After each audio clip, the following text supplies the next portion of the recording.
Okay, well, I have that at right on 10 o'clock, so I would like to get started on time and just welcome you all to this webinar. Erin and I, this is our first webinar, so we've not done this before, plenty of Zoom calls, but we haven't been hosts on a webinar. I know I did a town hall with Sam. That was slightly different because I was just, he was in charge of that. So we are doing this for the first time, and so just bear with us as we use the technology. I would like to start with a prayer. So if you would just bow your head and have a moment and listen to my words. God our Father, you see your children growing up in an unsteady and confusing world. Show them that your ways give more life than the ways of the world, and that following you is better than chasing selfish goals. Help them take failure, never as a measure of their worth, but as a chance for a new start. Give them strength to hold their faith in you and to keep alive their joy in your creation. Amen. In the name of the Father, the Son, and the Holy Spirit. Good morning. It is so nice to be chatting with you today, although you cannot chat with me, I can chat with you. Feels a little weird, but this is the world we live in. There is a chat feature on your screen, and you can use that feature to ask a question or to make a comment. Please feel free. I will be monitoring the chat today, and Erin Shelton, our lower school counsellor, who we just adore, and she has jumped right in and is getting to know your kids every day more and more. So you're going to meet Erin today as she presents to you, and I will be monitoring the chat as a way of answering your questions. Okay, so without any further ado, I'm going to hand over to Erin. Good morning, everyone. I'm so happy to be here and be a part of this school. And my first encounter with the school was back on March 12th, and that was the day before everything shut down. And even on that day, I could feel this sense of love and warmth, and I feel it now. And I know things look different, but this campus is full of amazing teachers and kids, and that is to your credit. I have loved meeting your children, and I hope that I can do a good job and make them proud and make you proud as well. So a little bit of background about me. I am a former school counselor in both elementary and junior high settings. So I'm familiar with the lower school and middle school age kids. I have two kids, 8 and 4, two boys, Connor and Weston. They are feeling this anxiety too that we're going through, and both my husband and I are doing our best to help them ride these waves that I like to use that term, that we're in right now. So we're going to start with a brief check-in. This is something that we do with our classes as well. This is something our teachers do. And it gives them a sense of how are you feeling today. So if you could type in the comments, I can't see them, so Sharon will be able to, respond and everything. On a scale of cats, how do you feel today?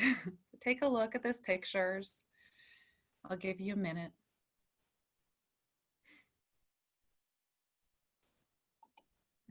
I think for me, I'm feeling a 6. It's Friday, and I'm feeling happy today.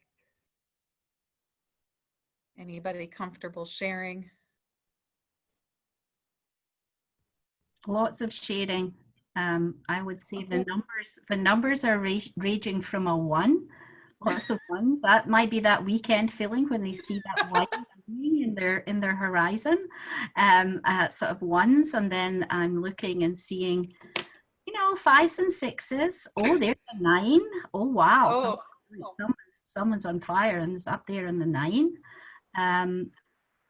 Samantha, an 8 too. That's a good one. 1s, 4s, 5s, 6s. We're all over the place. Yes, that's just a reflection of us and how we feel, and our kids too, right? Now, we didn't say which was the best, feeling really good, and which was the worst, feeling really bad. But we just let you look at the pictures and make your own interpretation. So you can see that we're moving there from nines, eight, seven. Seven looks a bit out of it, to be honest. On this scale, Erin, was your 9 the best or the worst? No, so mine was I chose 6 because I'm happy today. I'm happy to be a part of doing this presentation. I would say on Tuesday I definitely felt like an 8. So this is not like a scale, 1 being like Sharon said, 1 being the worst, 9 being the best. It was just a check in to see where you are right now. We do these a lot with our kids. Our teachers do these a lot with our kids. We do these in our staff meetings and our team leader meetings. It gives our kids and our staff a sense of connection, and that is something that is lacking right now in our society overall. We are lacking that genuine connection. So this is one of the reasons we like to do these. If anybody wants to share more, or Sharon, how are you doing today? This has been a very interesting week, but it's Friday and I'm very happy. And I feel those 1, 2, 3 feeling. I would love to be a 4 in that nice relaxed position. That's what I'm aspiring to be this weekend. A little bit of sleep and relaxation and just having some good times. Yeah. Okay, well, we're going to thank you guys for sharing. We appreciate that. We're going to move on to the next thing. This is just a little warm up. So you have 3 minutes to solve this problem. If x is greater than 3, which of the following is equivalent to 1 over 1 over x plus 2 plus 1 over 1 over x plus 3? I'm going to time you guys.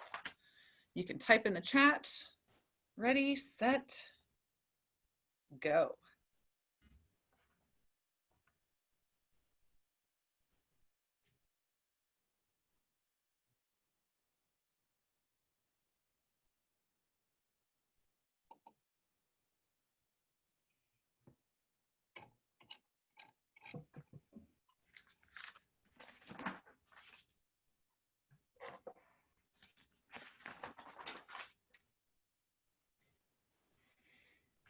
Oh, we have an answer already. Someone got the answer or has an answer. Another one. Oh, we have some mathematicians. That's good. That is not a strength I share.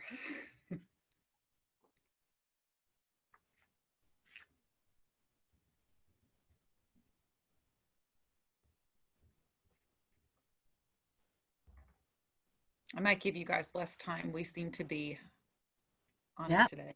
Mm-hmm. Oh, I have a great one. Of the answers is this going to be on the test? And love it, love it. I'm not going to say who. Great answer. I love it. I'll give you guys about 20 more seconds then.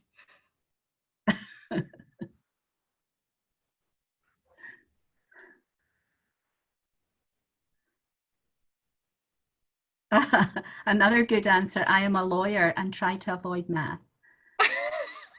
Became a lawyer to avoid math. That's why I became a counselor. So I did not have to do these problems. For sure.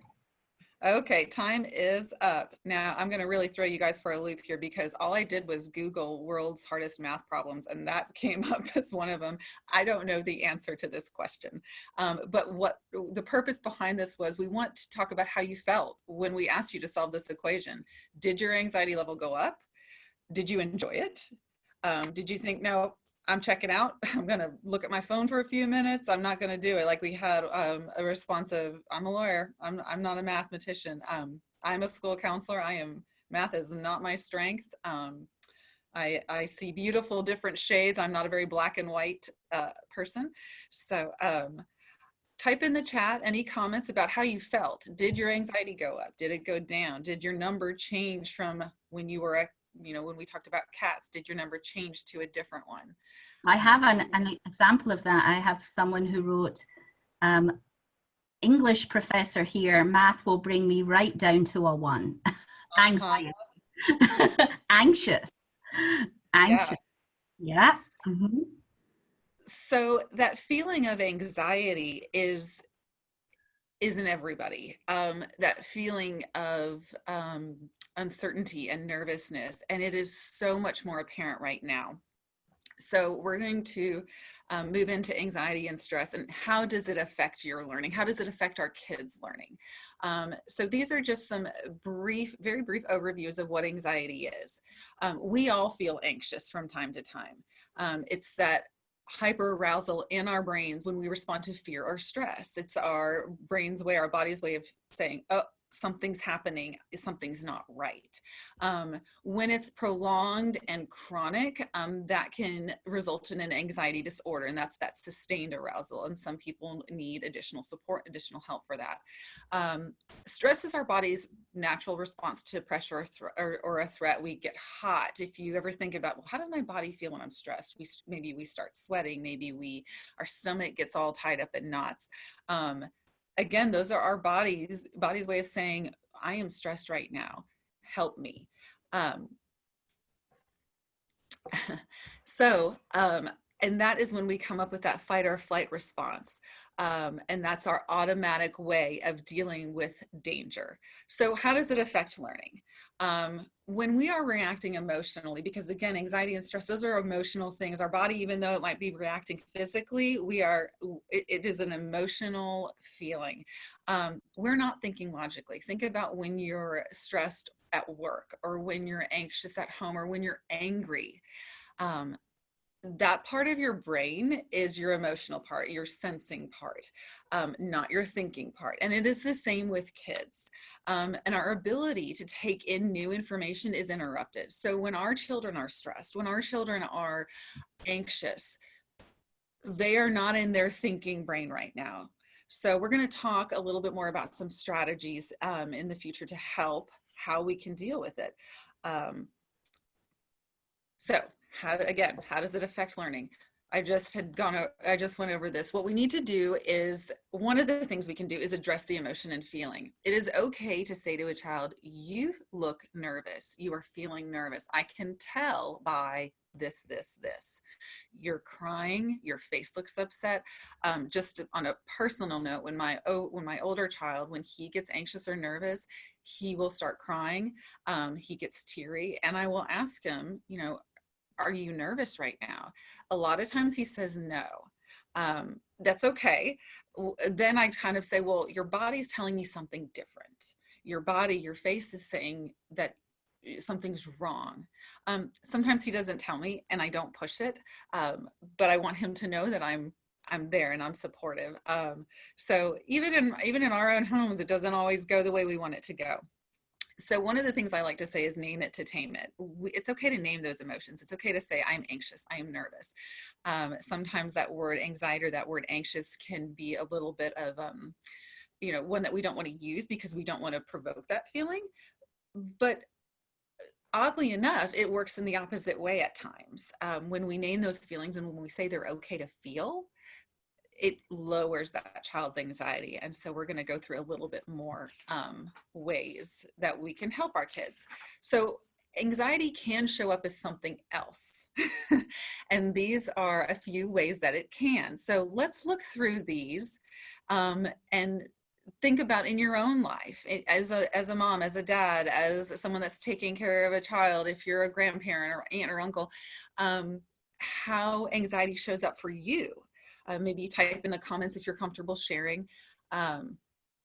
So this is how it can happen with kids. So when kids get angry, they might not be able to communicate why. In that moment, again, go back to they're reacting emotionally. So asking them, why are you angry? They might not know right then.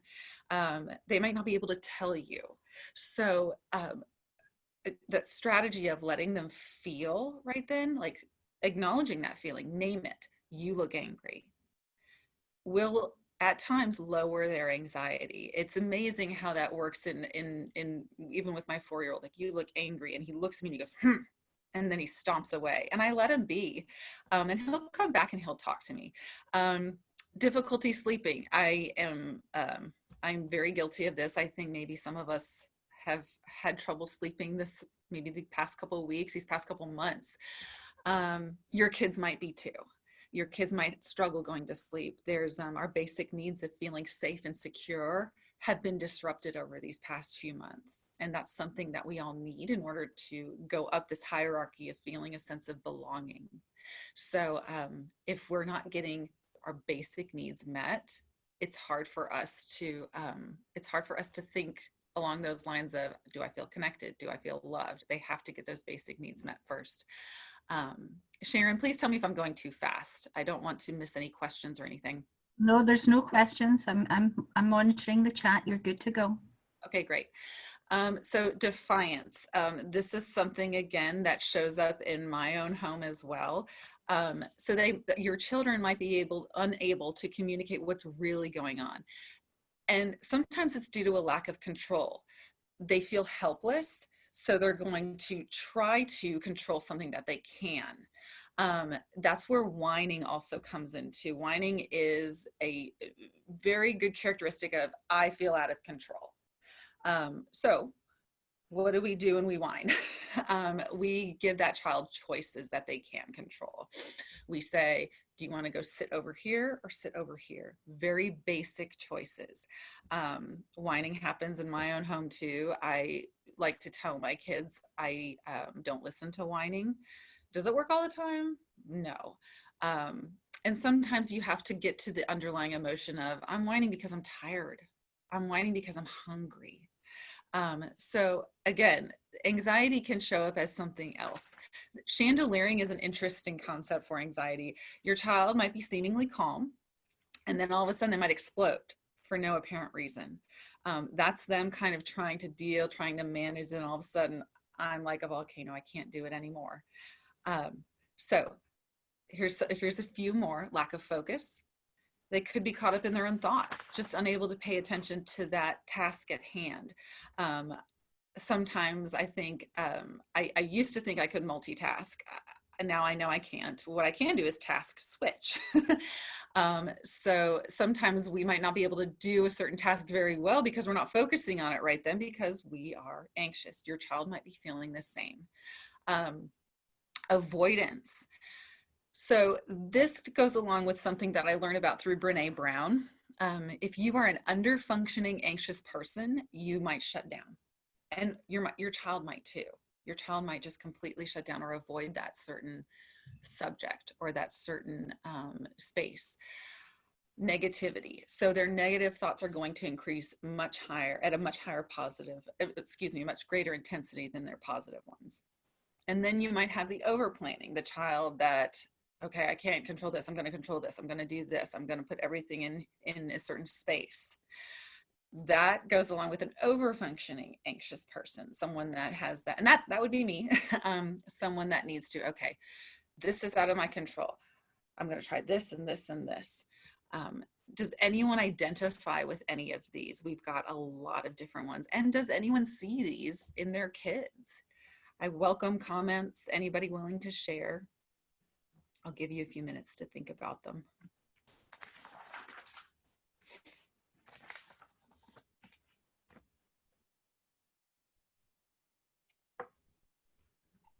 We're just getting some positive responses of yes, people feel these things. I do believe that the world that we live in is somewhat out of our control right now. So when we lack control, we become anxious, and we don't know what to do because there's no definite plan of what to do. Right. And one of the questions is, how do we identify, what's the difference between when someone's avoiding and that they're just shutting down? How do you help them through that to continue to keep going through something? What's normal for a child at a given age, because there's a stamina issue there in young children. Are they just tired, or is this a sign of anxiety? So for me, I always go to the basic needs first. If the child is showing signs that you might interpret as anxiety, what I like to start with, and I go through it in my head, I say, okay, when's the last time they ate? How many hours of sleep did they get last night? I go through those first. then I address, and that's just in my head. I don't ask them that. Then I address the emotion. I always start with that. I name it. Our children need to have a very good solid foundation of feelings vocabulary so that they can get through these hard emotions, and that is something our teachers do here too, with their, they do it on a daily basis. We talk about SEL curriculum all the time. Name that Sorry to emotion. interrupt, Erin. One of the questions was, this is good information. Are we also sharing this information about signs of anxiety with our teachers so that they can be looking out for these things in our students? Yes, that's a great question. And yes, Dr. Ruths, the middle school counselor, and I did share some of these exact slides with our with our whole faculty at the very beginning of the year, before school came back, even before virtual school came back. We talked about how that lack of focus might not necessarily be an attention issue, it might be an anxiety issue, and how can we help our kids. One of my students that I've been working with is, I offered him break cards. They're very simple, and we'll talk about strategies more in a little bit. What I wanted to do is give you guys some basic knowledge and terminology first, thinking about how you can recognize these things, and then go from there. But I do have a lot of different strategies I use with different kids. So I hope that will. Another thing in the chat, just saying that sometimes, this, if you, we've had some distance learning this year. We're toggling back to school. Some students are still doing at-home learning, and that lack of connection to others and the ability to sort of read social cues can sometimes look like anxiety because the student feels disconnected or doesn't want to do things because he's not part of the class. Yes, that's a great comment. Yes, you're right, and that's hard because you have to do what's best for your family. At the same time, you have to do what will keep your family healthy right now, and sometimes that means that it's that lack of connection is happening. So let me. Also, is, I know we're getting to strategies in a little bit, Yes. but this whole presentation is being recorded, and the recording will be available. The slides will also be available, and any resources that we Yes. have at the end will be available for you. So yes, you will get all of the information that you need. That makes me happy. I'm very glad that y'all want it. So let me continue on, because we're going to talk a little bit about COVID-19 and anxiety and what we're seeing now. So there is this different sense of separation at the start of school. So when we welcome our kids back, a lot of times we have what I like to call this honeymoon period, where our kids are very excited, and they still are. They're very excited to come back. Things look different. And so talking to them about that, saying, and the teachers did this as well, saying, things are different right now. How do you feel about that? That's important. I went into a few classes, and I virtually, and I introduced myself, and I said, how are you guys feeling? Things are different. And I got a lot of responses of, we miss school. And this was, again, when we were in the virtual setting, when everyone was virtual. We missed it. I miss my friends. And that's a universal feeling right now. This grief, this collective grief of, I miss people, I miss touching, I miss hugging, that is very universal. So then what we saw this great period, we were doing good, and all of a sudden when our kids came back, they were excited, and then you might have seen a little dip. And that's very normal. That dip of, oh, I'm back now, and this is this is what I'm doing right now, and I don't like this, it's new. So your child will take cues from you, modeling that calm and safety. And if your child is crying at the start of the day, I don't know if you've seen me. Sometimes I just say, okay, bye mom. And I will lead that child into campus. If you linger, it will make that separation harder. So modeling that calm and that safety, and it's time for school. And my own children have done this too. It's time for school. And then I leave and I don't turn around. And that's probably the hardest part. And again, going back to the virtual setting, you have to make the right choice for your family right now, whatever situation you're in. And we'll support that however you need. If there is a time I can speak with your child, Zoom or on the phone, please let me know, just so I can check in with them. Another a few more anxiety pieces you might be seeing are this fear of germs, this obsessive, and that kind of goes a little bit into OCD, this obsessive washing and cleaning, because there's this fear. Reintegrating back into a large group setting. We're not used to being around people, and right now it looks so different in our classrooms than what we're used to, and so we might struggle with that.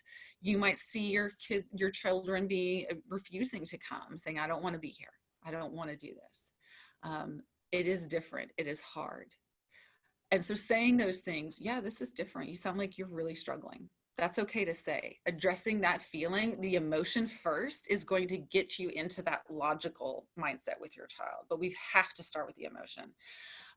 There's this, in some of our kids, we might see a fear of abandonment, having a hard time forming bonding relationships, because some of our kids might be thinking, well, we might have to go back to virtual in a few weeks. If school shuts down, what's the point of me getting connected with someone now? And our general safety and security is at risk. And again, that goes to our basic needs, our Maslow's hierarchy of basic needs. That's number one, safety and security. And if that is not being met, we cannot travel up that hierarchy of feeling loved and connected. Any comments, Sharon? I don't want to go too fast, but I want to leave. Not really. I think everyone is understanding and seeing that. I would like to just put into the conversation the fact that at school right now, I was really anxious before we got people back on campus. I mean, obviously this summer we did a lot of work to make campus as safe as possible, knowing that we cannot get to zero risk, but trying to mitigate the risk. But one of the things I will tell you is it's fabulous here at school. I mean, it actually feels really good. You walk into the classrooms and it feels really good. Kids are participating in things at school. They're doing their work. They're seeing each other. And it feels good. I think it feels good for the adults on campus, for the teachers to have children in front of them, and also for the students. Even though their world is restricted, they're wearing masks, there's plexiglass everywhere, there's changes, but truly I have been really surprised at how well the children have adapted. And it makes me really grateful to do what I do, because as an adult, I think sometimes we are the ones who we find it hard to change and adapt.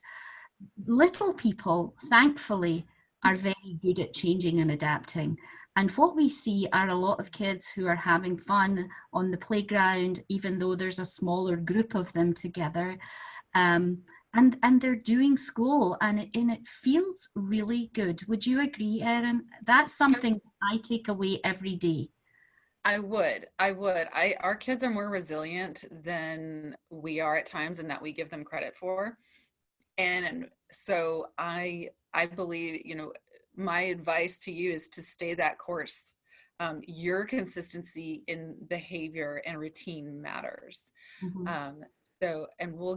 Yes, just going back to your comment, I do agree. I do see our kids going into this routine, and no, it's not the same, but it is what it is right now. And they're making the best of it. And I would also say I have to give credit to our teachers, because they are navigating a ship they've never thought they had to do. And the love that your child's teacher has for your child is it's insurmountable. It's amazing. we've asked them to do a lot, and they are bending over backwards, and they are doing it. And your kids definitely are resilient. And I have a comment from one of our participants there in the audience saying that this parent was a bit apprehensive of her child coming to school, but that we're right. She has been adaptable and she's loving Right. it, and that's what we have to take away for our kids. Right. They quickly, you know, it's like going on vacation. You know, they have a friend when you turn up and you're always worried. I have traveled internationally with my children. Every time my husband was moving job, I would be really worried about the changes. His life was the same. He was going into an office just in a different location and doing the same job, and I was the one that was whining about everything. The kids very readily acclimated, adapted, and before they knew it, before I knew it, they had friends. And so sometimes we just have to be the, you know, take our lessons from them, because Yeah. they are full of adventure and they want to try new things. Our job is just to keep them safe as they try new things. And so the safety pieces that are in place are very important. Students are really doing a great job with those and still loving being at school. So that's great news. Yeah, it is nice. So how can we help our kids? Some do's and some don'ts, and we are all guilty of these don'ts. So help your child by naming that emotion. For older children, using that term of anxious, that's okay. I would say 7 and up. For younger children, I like to use, I see you're nervous, I see you're upset, I see you're sad. We'll work up to those emotions and those feelings words, but I like to put it in terms that I know they can mentally handle. And I even told my 8-year-old the other day, I left my keys in the car all day long. I was here at school, and I couldn't find my keys when I left. And I was like, Connor, I was so anxious about it because I thought, where did I put them? How am I going to get home? What am I going to do? And he's like, well, I bet you'll never do that again. I said, well, I did make a mistake. And so modeling that mistakes happen and that you feel anxious as well, where appropriate. It's important your kids see you make mistakes too, so they know that that's part of life. It's how we learn. So let's go over the do's first. So do ask them how they're feeling. Sit with them. They might not want to talk to you right then. Silence is powerful. It's okay to just be with your child. Just sit with them. That means putting your phone down, putting it away, and just being with them. Just maybe they're a child that craves physical touch, like my younger one. Just sitting with him and holding him, not asking any questions, just how he's doing right then, and just being with him is what he needs right then. You might have very different children. You might have one, you might have two or three or four. They all need something different. They all respond differently. My older one responds by, I need time to myself. And so that's what he needs. Respond to the emotion. Get down on their level, kneel, be next to them, and respond to it first. Like I said before, that is going to help them calm down, decrease that feeling, because they realize, oh, it's okay. It's okay that I'm feeling this way, because it is okay. Feelings aren't right or wrong. They just are. And everyone feels these really big emotions and small emotions. And our children need to know that all of these are okay. That is going to build up that resilience. Normalizing. And again, I would do this more for older school age children. I get anxious sometimes too. I get nervous too. Do you want to know what helps me? Do you want to hear about it? And if they do, great. If they don't, that's okay. They might not be ready for it. Maybe all they needed right then was the validation that I'm not alone, that they're not the only ones feeling this feeling, because there's comfort in universality of feelings. There's comfort in knowing I'm not the only one.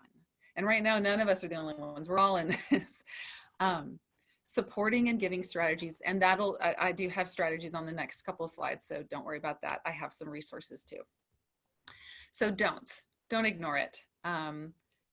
It might raise the anxiety level a bit. And I have a caveat to that. Don't ignore it. However, we don't want to exacerbate it. We don't want to make it bigger either. So I'll give you an example. So if you have a child that's very upset about coming to school, it's okay to right then say, I can tell you're nervous. It's time for school. Let's go. And they might still be very upset, but if they get in the door, then the tears stop. That's okay. So we want to make sure we address that emotion, but we don't want to give it a really, really long time if your child might ramp up a little bit more, because they have to learn, okay, I'm here, I'm anxious, I can control it. And I guarantee you that the kids that I've walked in, by the time they get to that first set of stairs, they're good. That separation is the hardest part. Telling someone to calm down, I find quite belittling. I saw this sign recently on a restaurant, and it said, never in the history of calming down has telling someone to calm down actually calmed them down. And I have to, I love my husband very much, but he will tell me to calm down. And if I could, I would. So again, addressing that emotion first is really, really important. I know I need to calm down. Your child probably doesn't want to be feeling this either, especially in our younger kids, 2-3-year-olds. They tend to think that the feeling they're feeling right in that moment is forever, because their brains are developing so much, especially when they're 3 to 4, that their emotions are just going everywhere, and navigating those and controlling those is very difficult for them. But breathing with them, saying, let's just breathe, let's be here, that is going to help them more. Don't punish your child for how they feel or give a consequence, at least at the moment. If they have done something wrong, yes, of course, later a consequence would be appropriate. But if at this very moment, when they're upset, deal with the emotion first and try not to talk them out of it. You don't need to feel this way. You don't need to worry about something like this. You don't need to feel this way. So what that's saying to a child is, oh, my feelings aren't right. I'm not supposed to feel this way. I'm not right. There's something wrong with me. And that's not true.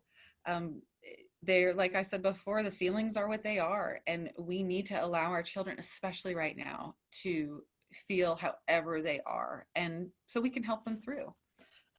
Sharon, any comments or anything you want to add to that? No, a lot of the comments have been about the children being adaptable and being able to wear masks, and some strategies. There's a lot of sharing. There was a book Good. mentioned called The Rabbit Listened. Oh, Have you heard of that book, Erin? I So have not. But it sounds great. some great comments in there, and tips from other parents. So love that book. So there's more than one person has read it. So that's maybe a book for us to find out more about. Thank you for Great. So for your children, something that might help them a little bit, a visual checklist or a written checklist in the morning if they struggle with the morning routine. I do this at home. I have something on it could be a little, wake up, brush teeth, get breakfast, get dressed. Having them be in charge of checking it off for each day. That's a very easy way to help your child navigate through the morning, and to help them get through that morning. And maybe it's easier for them to transition if they're struggling with separation from mom or dad when they come to school. As predictable as you can be, remember, we go back to lack of sleep. A predictable bedtime and routine is key. Not drawing it out too long, then we get into, well, I'm going to stall a little bit. So that might happen. So as quick as it can be. I mean, our bedtime routines, now we have them down to 10-15 minutes. They're quick because I want my children in bed. Reading books with your child. Reading books with your child equals love. And I have some books on the next couple slides that I hope will help, and some activities that you can try with them. We already talked about naming them. We already talked about letting them feel. Quality connection time. That is going to help your child right now. And when I say quality connection time, I mean be present. Put the phone down. Turn the TV off. Don't look at your phone if it beeps. Your child needs that right now. They need that connection time. And what you will see is those anxious behaviors might subside a bit when they're feeling anxious.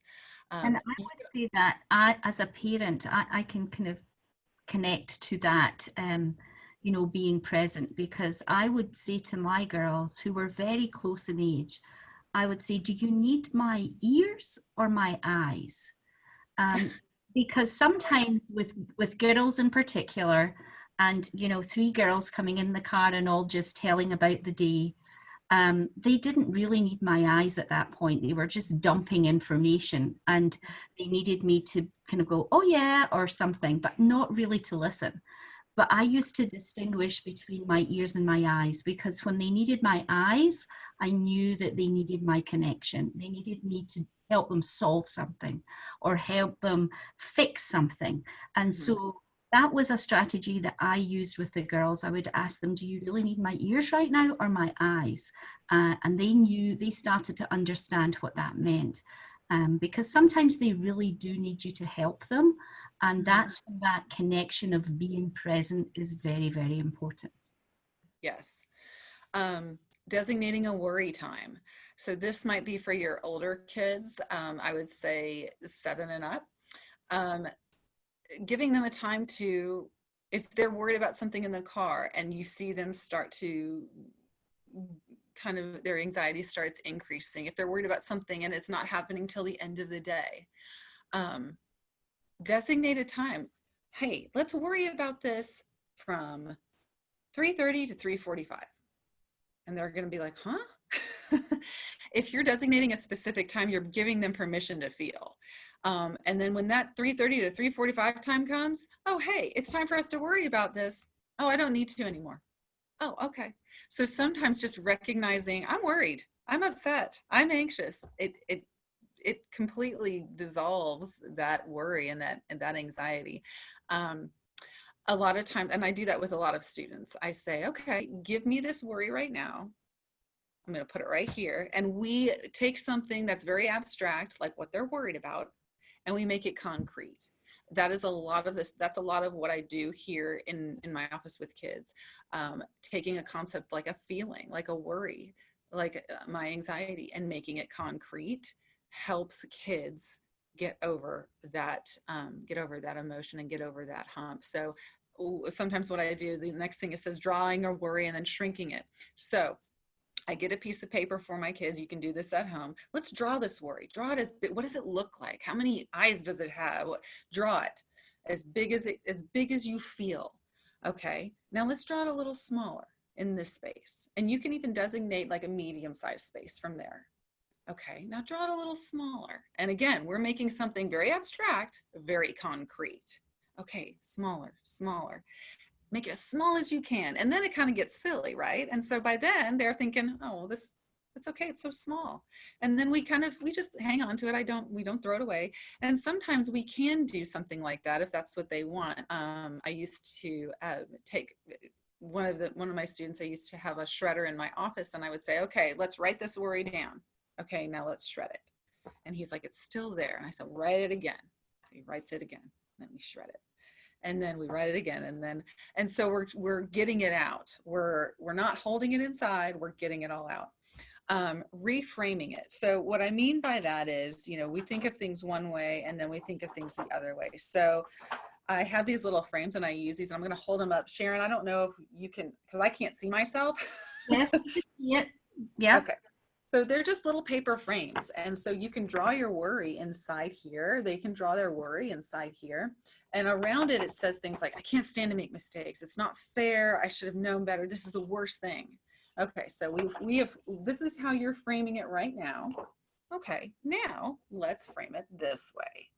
And again, you hear the terms of reframing, you hear that a lot, but what does that actually look like? And so this frame has, I'm going to think encouraging thoughts. I'm going to handle this. How can we handle this?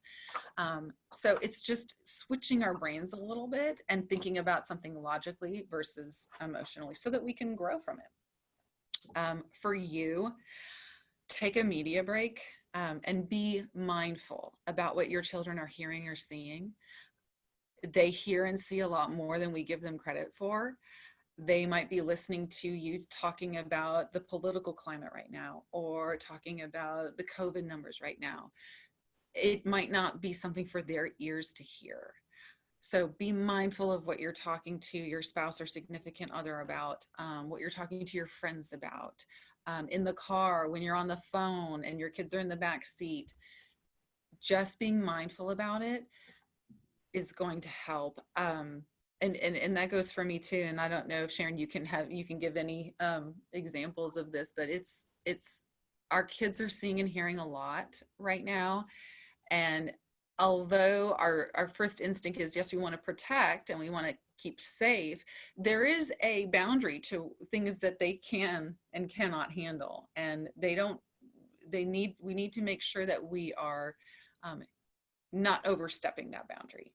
I think Uh, it is very important, especially when you pick up from school at the end yeah, of the school day, that you're not on a device, that you're not talking to the doctor's office or, you know, a friend on the phone, that you're there in totally present for your child for that pickup time, because they've been gone from you for the whole day and they really need that connection back into your space. And I think sometimes we get so busy in our world and we're so addicted to these phones, right? And they're no longer phones, they're so much more.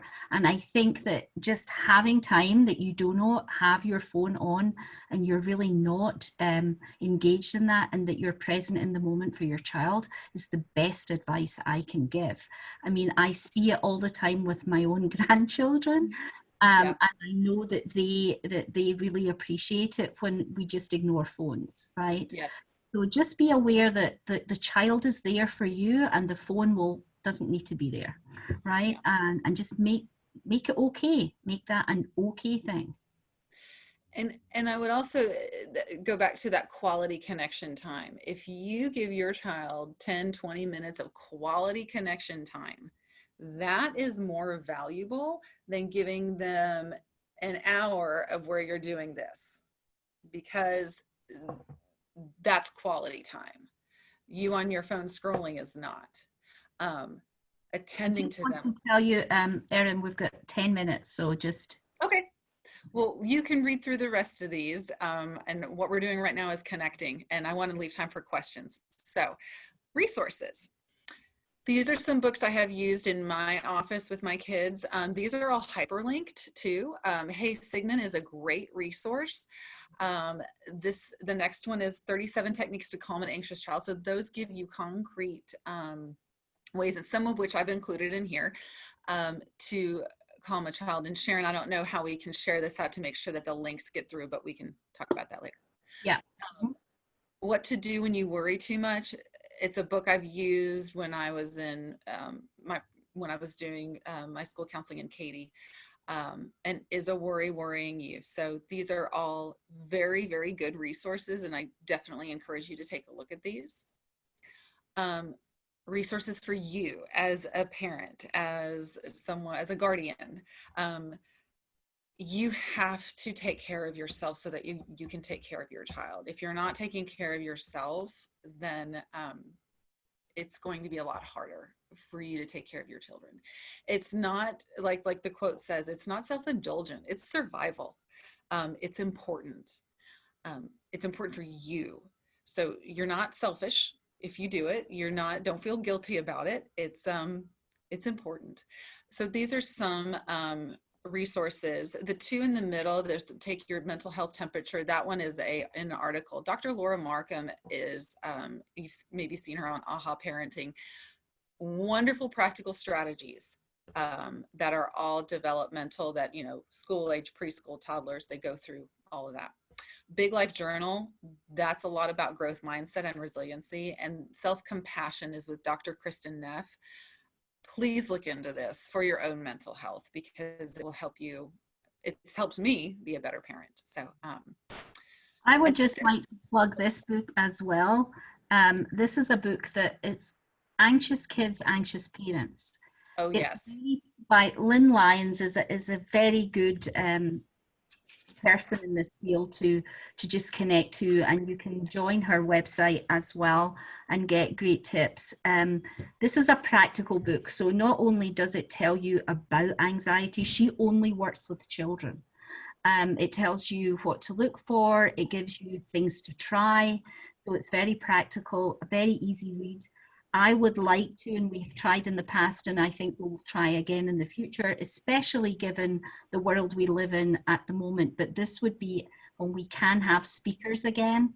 She yeah, would be someone who would be great to have on campus to speak with parents and with teachers. She has a very direct approach that she gets kids to name their worries and anxieties and to talk to them and to really face them, because we the way we get rid of these worries is by, you know, stepping up to them and challenging them. So yes. I would, once we get to a world where we can have guest speakers back, this is a lady who I would like us to think about. But her book is very good, so we'll add that to the resources as Yes. well. Okay. So any questions, comments? What we are doing now is connecting to you as parents are connecting by giving each other resources, saying what works for you. There are so many resources out there, and it really, it's what works for you as a parent, as a caregiver.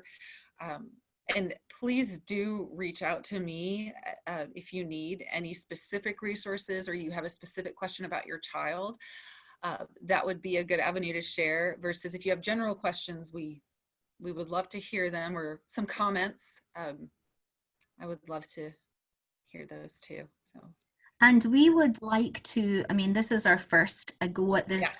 It does feel a little odd that we don't get to chat with you as yeah, such, but we would like to have some more of these, and we're looking for topics and titles or things that you would like us to talk about, to present to you.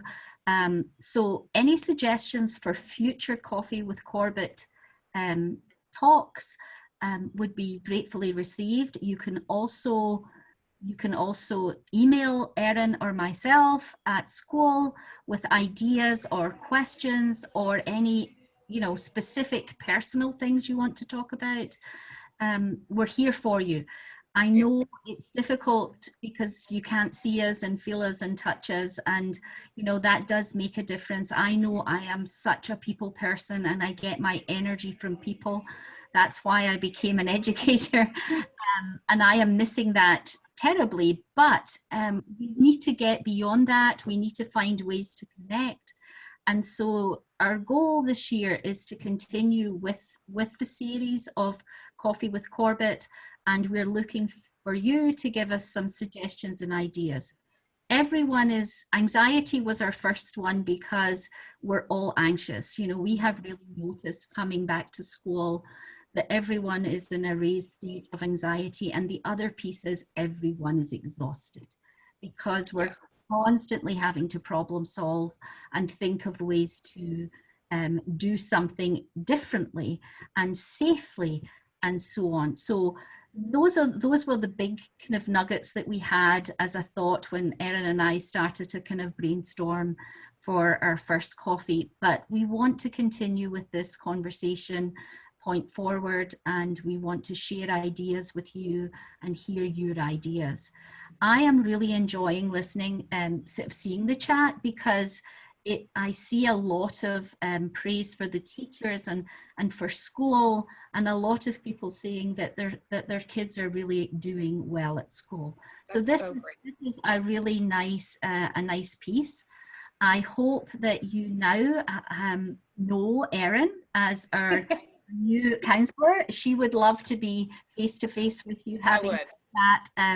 So we're kind of out of our comfort zone here. We like to interact more with people, but we can do these webinars, I think, Erin. What do you think? We I think we can do it. It's a little weird just staring at a little dot on my screen and not seeing any faces because I'm just talking to myself.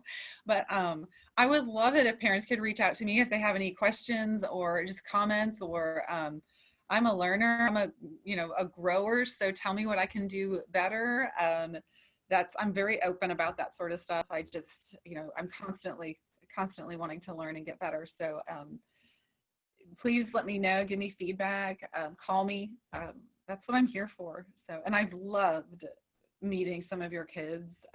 It's brightened my day. So thank you for everything. Thank you for allowing me to be here with them. Okay. Well, thank you everybody for joining us. I mean, we had a great attendance. I think at one point we had 85 people. Oh my gosh. So thank you all for being there and for supporting us and for loving your kids and sharing them with us. And here's to the next time. Take care. Thank Bye. you. Bye. Bye. Thank you so much. Bye-bye.